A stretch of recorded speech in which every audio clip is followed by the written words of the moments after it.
Pertanyaan. Saya ditinggal wafat oleh suami yang pertama. Kemudian saya menikah lagi dengan suami kedua hingga sekarang. Pertanyaan saya, di surga kelak, saya berkumpul kembali dengan suami yang mana? Yang pertama atau yang kedua? Jawaban Profesor Kiai Haji Ali Mustafa Yakub MA. Dalam sebuah hadis, riwayat Al-Tabrani dari Abu Al-Darda disebutkan, seorang wanita di surga akan bersama suaminya yang terakhir. Kualitas hadis ini dhaif sehingga tidak dapat dijadikan dalil untuk masalah-masalah gaib seperti tentang surga.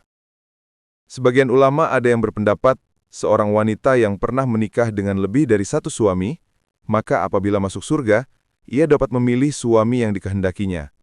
Namun saya tidak mendapatkan dalil sahih yang menguatkan pendapat ini.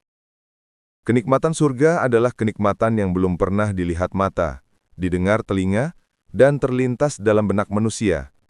Dan orang yang masuk surga, berdasarkan Al-Quran Surat Az-Zukhruf ayat 71, akan mendapat semua yang diinginkan oleh hatinya dan segala yang sedap dalam pandangan matanya. Berdasarkan Surat Fussilat ayat 31, di surga ia juga akan mendapatkan segala yang ia minta dan inginkan. Orang yang masuk surga memiliki hati yang bersih dan suci, tidak ada kedengkian.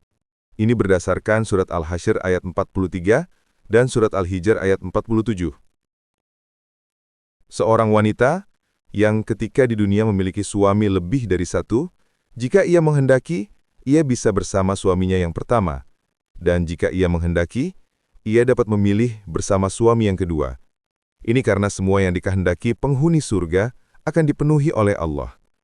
Dalam hadis riwayat Al-Bukhari dan Muslim dari Abu Hurairah, Nabi Muhammad bersabda, sesungguhnya Allah menjadikan rahmat atau kasih sayang 100 bagian.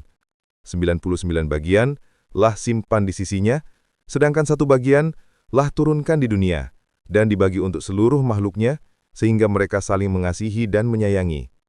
Surga adalah tempat Allah mencurahkan rahmatnya, dan ketika 1 bagian saja cukup untuk seluruh makhluk di dunia ini, kita tentu tidak dapat membayangkan bagaimana rahmat Allah yang disediakannya di surga. Kita hendaknya memperbanyak doa, memohon surga dan beramal salih. Tidak usah berpikir dengan siapa di surga nanti. Karena di surga, Allah telah menyediakan segala kenikmatan yang tidak pernah terlintas dalam benak manusia. Wallahu a'lam bissawab.